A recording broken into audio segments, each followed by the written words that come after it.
Hey, everybody, and welcome back to the Free to Be podcast with your host, Jazzy P. Today, I am joined by two people who quite literally, well, maybe not literally, well, one person quite literally gave birth to me, and the other person is responsible for her birth.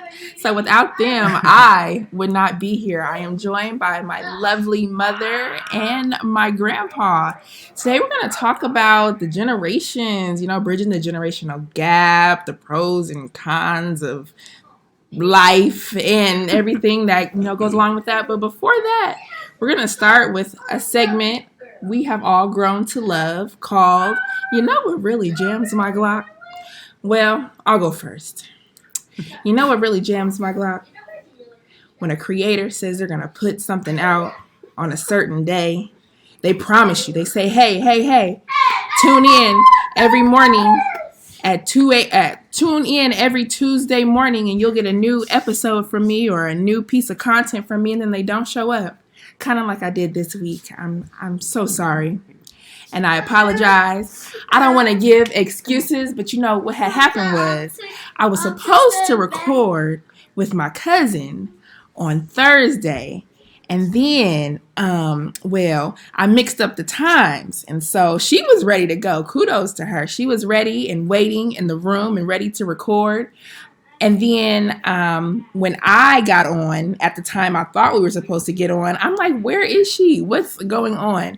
And it was at that moment that I realized I messed up. We were supposed to record at 7:30 Central, and I got on at 7:30 Pacific. So that's why I don't have an episode, or why I didn't have an episode. But again, that's no excuse. I should have done something anyway. And so I apologize, and I hope that y'all stick around and y'all listen to this whole episode. But that really jams my Glock. What about you, Mama? Really jams your Glock?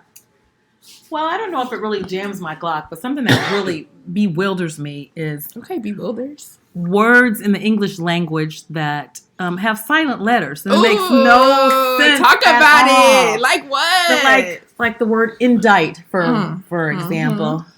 Why is there a C in the word indict? And how did they choose, since the letter's going to be silent, how did they choose the letter C? It could have very well been a B or an X, or since it's going to be silent anyway, why is it even there? And then all of the letters that start with KN, why do we have a K? Because what is a knife? Right. That bewilders me. I can't, it drives me crazy. A pterodactyl. And then all the words that have unnecessary D's in them, like ledge, bridge. Why do you need a D in those words? That jams my Glock. Oh, and we actually have another guest, my brother. So come on over here, Jigsaw, and tell the people what really jams your Glock. Something that jams my Glock really is when people just act stupid. Oh, come on. Stupid people. They get on my nerves too. Talk about it. I mean, yeah. Like people cut you off in traffic. Mm-hmm. And darn near cause an accident. Mm-hmm. Like that's kind of annoying. And they just go on like nothing even happened. No, because if you're gonna cut me off in traffic, I need a wave, I need a honk, a sorry, or something. Don't just cut me off and keep going. Yeah, especially when people are trying to turn right from the left lane and they go in front of you. Like luckily, I put on my brakes, so we didn't have an accident. But and so that's two things right there. And I agree with you completely. So stupid people, just people that are dumb. And then secondly, stupid drivers. I think that's worse. How you going to be dumb and a stupid driver? Pick one, please. Please pick one. All right. So what about you, Grandpa? What jams in your Glock? Well, what jams my Glock? And I've had this conversation with many, many people. It's almost as if I'm repeating myself, which I guess I am. It's people who talk all the time and have no respect for what the other person thinks, what the other person feels, and what the other person, if the other person has a right to express their opinion. Mm-hmm. And when you encounter a person like that, it's as if they're saying, what you have to say is not important. Now you listen to me, and this is what is important. Mm-hmm. And that jams my gala. To no end. Yes. And I am a person that don't like to compete for the floor. And it might sound as if I'm trying to persuade the other guy. I generally just want to express my opinion. I'm not trying to persuade you. Just want you to look at it from the other person's view. And there's always two sides to every story. And if you are not interested in what I have to say, that's fine. I will live my life, conduct my life the way that I see fit, and I will give you the same opportunity. And if you've heard what I have to say, that's fine. I'm not going to try to persuade you. Just trying to get you to see the other point of view. And I never try to persuade the other person. If you disagree with me, that's fine. That's what jams Mike a lot. Well, thank you for sharing that, and I think that is a very interesting segue into today, just talking about the generational divide, maybe bridging the generational gap, even. And so I'll ask you, Grandpa, do you see that disagreement? Is it maybe among, if you're speaking to maybe somebody from a younger generation or from your generation, or do you even notice any difference for people that try to persuade you of their viewpoint? Yes, there is. I think, well, everybody brings to the table their own experiences. Mm-hmm. And for younger folk, I think they've had fewer experiences. And so their view is far less broad because that's a reflection of their limited experience. And that's not to suggest that their experience is less valid than anyone else. It's just that they haven't had the opportunity to have as many experiences. And, that's reflective in the experiences that they have. Mm-hmm. But being young, I think they have a different experience. And if you are older, your experiences are reflective of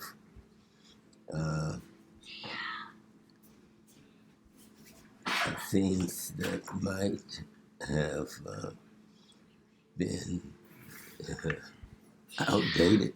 Mm-hmm. Mm-hmm. I'm glad you touched on that, Grandpa, because I was going to. So it doesn't mean that a young person has a less valid point of view. It just reflects their limited experience. So, and I give them that because the world just keeps on changing. And if what you bring to the table, and I'm talking about old folk now, you could be 50 years behind the time. And that's fact. It's neither better nor worse than what the younger person brings to the table. But since I am from the older generation. Are you a boomer? Is that generation? Are you a boomer? I know that's kind of like a derogatory in some circles. Are you a boomer though? Is that? No, I don't think I'm a. I think Charlotte's a boomer. He's before boomer. Yeah. Oh dang, he's older than a boomer. I'm just kidding. Do you want to share with the audience when you were born, the year you were born? I don't think that's been recorded yet. So prehistoric? Is that what you mean? Well, some people would see it that way. I think the boomers, I think that refers to 64. Well, after the soldiers came home from the war, and they were glad to get home to be with their loved ones, and the boomers is a reflection. So yeah. So if I can jump in for a moment. Without disclosing your birth year, you are actually a part of the silent generation. And maybe y'all were silent because it was just so sad. It wasn't nothing to talk about. I don't know. So these are people that were born between 1928 and 1945. And so the boomer generation would start 1946, I guess technically, until 64. So according to the internet, 1946 and 1964 is considered a boomer. And these are people that grew up in a post-World War II era, and they experienced significant social, cultural, and economic changes. You are alive for the Civil Rights Movement and the Vietnam War, which you were talking about, and that's how we got the baby boomers. And then many people from this generation became key contributors to these societal and economic changes as they entered the workforce. So now I want to ask you, Mom, jump into you. Do you want to share what year, and if not what year, the generation that you are a part of? Was it X? I think I'm Generation You X. are. You are I'm Gen X. You are Generation X. And these are people that are typically born between the mid-60s and the early 80s. Mm-hmm. You came to age during a time of social and technological transition. Oof. People, why you shooshing? A technological transition has been a challenge. Yes, saw the rise of the personal computer and MTV. Did you watch MTV? No, but that was part of my era. It just wasn't my thing. Was it something about Michael Jackson? Was he the first video on MTV, or what was it? What was that? He was like one of the first black artists on MTV. Oh, so one of the first black artists. Okay, so you saw the first black artist, Michael Jackson. Mm-hmm. Yes, and then my son's contribution. Thank you so much. Saw the end of the Cold War and alternative music, and like you said, the rapid evolution of technology. And then, of course, you have me, Twinkle, the millennial born the millennials born in the early 1980s to the mid 1990s. We are known as being those that grew up with technology. The internet became huge. I remember making a MySpace page, Black Planet. We also saw, again, like the rise of social media. And then also we're now being faced with a lot of us have been in our careers for like 10, 12 plus years now, but entering the workforce during economic downturns. We are considered to be technologically savvy, socially conscious, and inclined towards collaboration and inclusivity. So now that I've given a little bit of context and a little backstory to our different generations join, and then my brother, he's here too. He is technically what comes after millennials? Generation Z. Oh, yes. How could I forget about the Gen Z babies? They not putting up with any mess. The Gen Z, yes. And so he's like a cusp. He has like some millennial influences, but it's technically a Gen Z. But yes, I provided a little bit of context. So now, Mom, we'll start with you. What is one of the greatest differences? And I said societal, but maybe not even. So I know you touched on technology a little bit, but what is one of the greatest differences between how you were growing up and then what you see now? Something that really stands out for me is how my generation of people were active. We were out, we were riding bicycles, hanging outside with our friends. Children today don't do that. Everybody is on social media. Everybody has a phone. Everybody is distracted. I mean, I went outside. It was just on VR.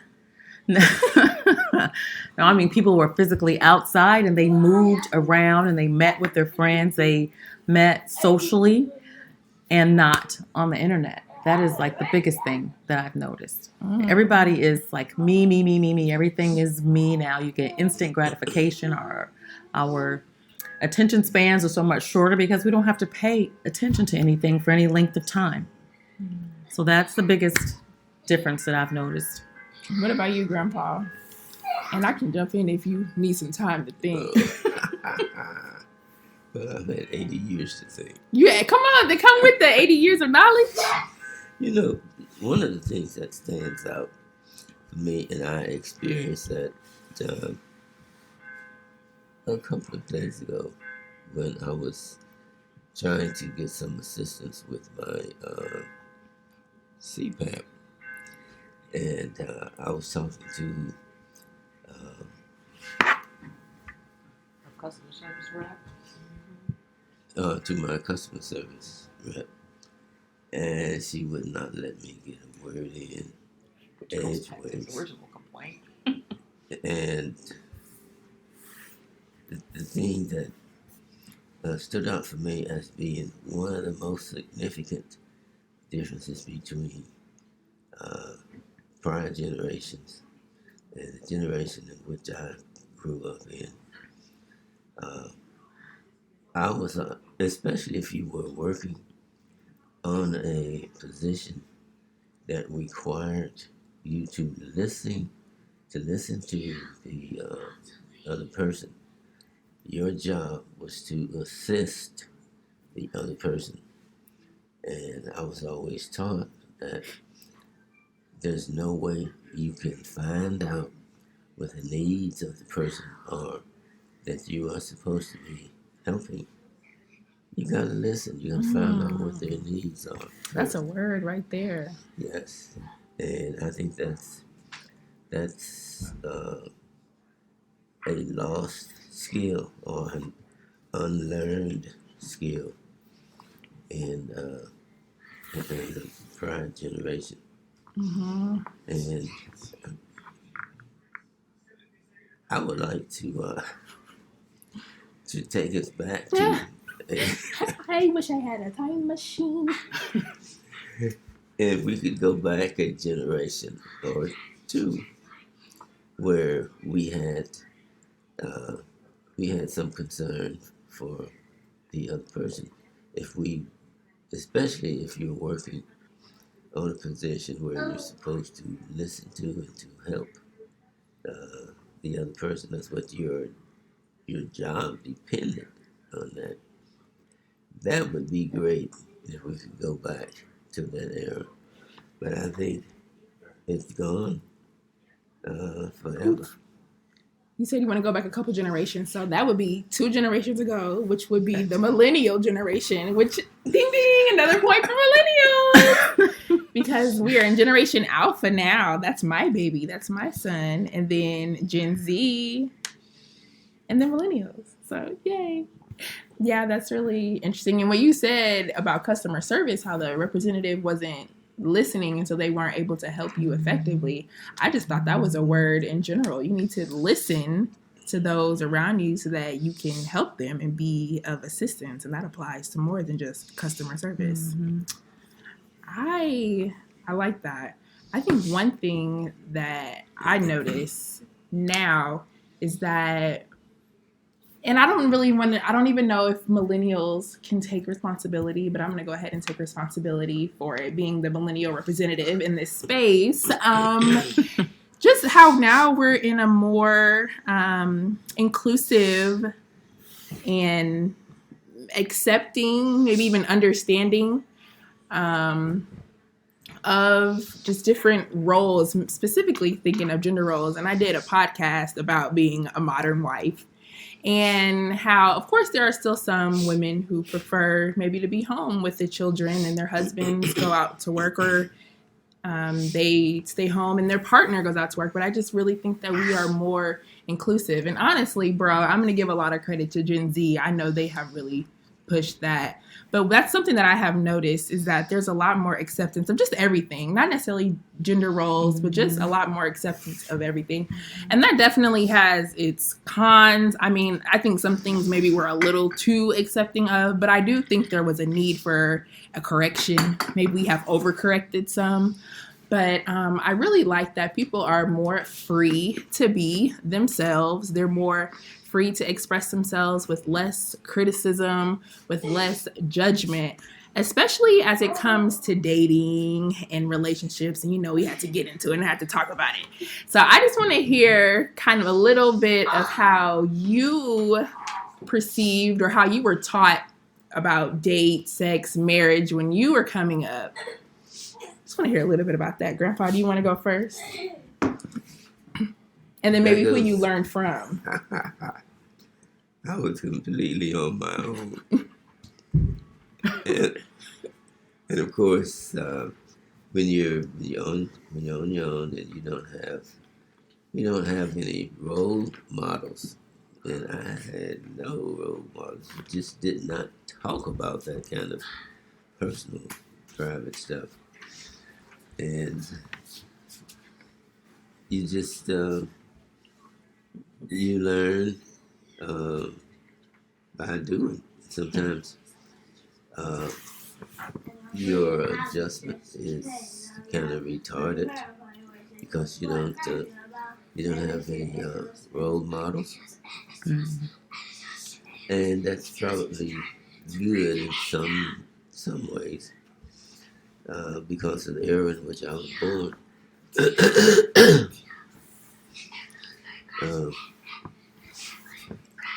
You learn some things later in life, which is maybe it's best that you learn later in life, because if you are naive, no training, you don't have any examples. You don't have anybody to even suggest to you what's right or wrong. It keeps you, if you are listening, it keeps you from making mistakes that you otherwise would have made. And I think that saved me from making some mistakes. Didn't save me from making them all, because there are just too many possibilities, too many things that can go wrong. If the people who are older than you, more experienced than you, if they're not pulling your coattail when they should.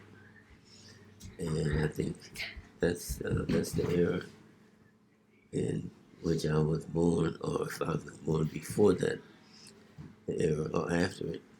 It's something that influenced me, and I didn't have people who were coaching me.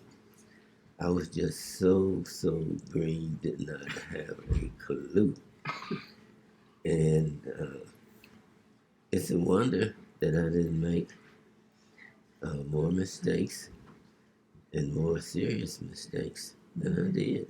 I was just green. I didn't have anybody to teach me. So, quick sidebar: when did you first get married, and how old were you when you had your first child? For the full episode, go ahead and head over to patreon.com/freetobejazzy. And let's stay connected on Instagram Free to be Jazzy. Thank you so much for listening to this episode. For more episodes of the Free to Be podcast and other content from me, follow me on YouTube. Make sure to hit that subscribe button and like all the content. This podcast is available on all of your favorite streaming platforms: Spotify, Apple Music, Amazon Music, you name it. Until next time, peace.